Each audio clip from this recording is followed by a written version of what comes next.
Oda, what are you doing to us, son? Like, Oda, why you coming firing blazing guns already in 2016, bro? What are you doing? Chapter of One Piece, for starters, with the big revelation about Sanji at the end, which pretty much I'm almost guessing that confirms, yeah, he's a royalty. He said the Vine Smoke family, third son or whatever, Sanji. Pretty much what I'm guessing why he put himself in this predicament at this point, because we already know, if you read the chapter, obviously, that basically he's set up for a wedding, and he probably said, alright, fuck it, you know, I'll go to save my crew, not have a big stink here, because Capone looks like he's on some real motherfucking shit, like, so savage. Capone's so fucking savage what he did to Peckham, because we already knew Peckham was on some other level right there. Like, we knew Peckham's like, he's one of Big Mom's top dogs or whatever, so you don't want to fuck with Peckham. But then to top it off, Capone fucking took that motherfucker from the back like some true mafioso shit. Like, Capone ain't nothing to fuck with. I'm guessing one big thing is Sanji has a plan. Whether he's gonna, at the altar, say, no, I don't want to do this, or he's gonna try and trick the bitch, or maybe he's just walking into it like, yo, if it's a hot bitch, I'm gonna bang the shit out of her. I'm gonna fucking cook her butthole. But regardless of what, Sanji ain't gonna just throw himself in a predicament without having some pre-thought or planning something, or, you know, just overall, he's not gonna just say, fuck it, I'm part of the Charlotte family now. Like, there's something in Sanji's mind why he did this, and I don't think necessarily it's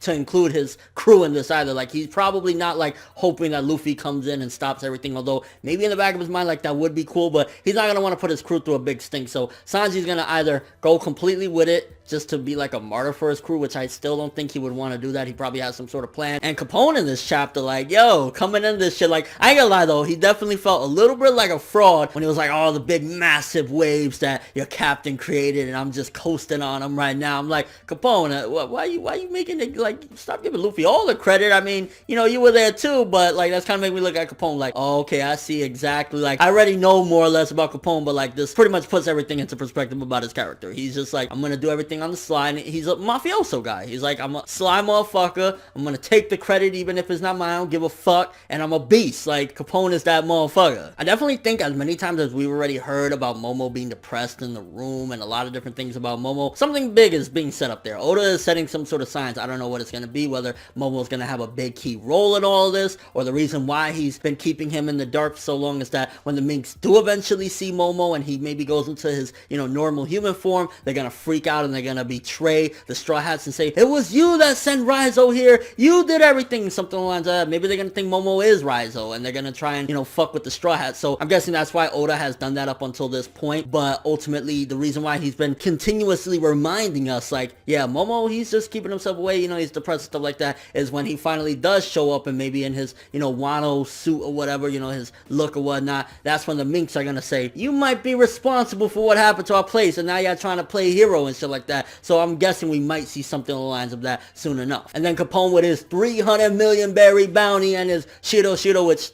kind of funny to my understanding, there was a mistranslation somewhere along the way earlier this morning where it said 3 billion bounty or some shit like that. I was kind of chuckling when I heard about that. 300 million sounds about right for him, but with his devil fruit ability, that sounds crazy. I mean, combat wise, to be honest with you, that doesn't sound all that like impressive. Like, hey, I have a castle in my stomach, like, let me just grab motherfuckers, get in my belly. But ultimately, the power that he has in there is not necessarily that he can, you know, beat the strongest person, but he has a lot of motherfuckers in there, so you don't know what could be up in this dude's castle. Like, he got dragons or all sorts of shit inside there and just be like, hey, oh yeah, you want to fuck with me? I got this, I got that. But Capone himself, aside from that, he's not really the most physically capable dude to fight motherfuckers. And with Peckham's gratitude and what Capone did and everything, I could totally see slowly but surely between everything and possibly even the shit with Jola, thinking back to Thriller Bark, I think at some given point everything is going to be squashed between Big Mom and Luffy and the Straw Hats and whatnot. Like, I think with Peckham showing up at some given point and saying, Mama, they saved my homeland and this and that, and then, you know, finding out what Capone did to him ultimately, and then finding out possibly if there's some sort of connection between Joel and them, I think that's where Big Mom is probably going to say, alright, you know what, fuck it, and then maybe betray Capone, or maybe, you know, Capone is going to ultimately do something really fucked up, and he might be the big baddie of this. Like, I don't know if really Capone could pull that off as being like a true menacing threat or whatever, but I can see somewhere along the lines that Big Mom and Luffy aren't going to have that big of a problem, because, I mean, at the end of the day, think about it, they both kind of like, Big Mom looks like just she loves to fucking eat, Luffy loves meat, maybe, you know, know, he could give her the meat, like, you know what I'm saying? I'm curious who this pudding woman that Sanji is supposed to marry is gonna be. Like, it would be cool again if it's Jola. I know everybody keeps on the Jola stuff, but that's something that's been a theory that's been floating around for a while. So until we see, you know, hey, yay, nay, whatever, we're gonna probably still keep mentioning it. And with all that being said, great chapter yet again. The shit with Sanji, it's almost 100% confirmed at this point. He's from a royal family. They probably paid off the government as well to put wanted alive, only alive, not dead, because they want their, you know, royal son back, so to speak. And I just can't wait to get more of Sanji's backstory. Like, that was just even more of a tease, giving us slight answers, but more teasing. And at the end of the day, it's kind of like bringing back Big Mom's involvement and why she actually did all this and how Capone hooked up. Like, this chapter, great fucking chapter, 9 out of 10 for this one. Like, how can you argue about, I mean, Capone fucking doing some mafioso shit? Like, he is really playing up to his character, his design, and everything about him. Like, dude is a fucking Italian boss. And the way Oda has been portraying things with the minks, it's really nicely done, because like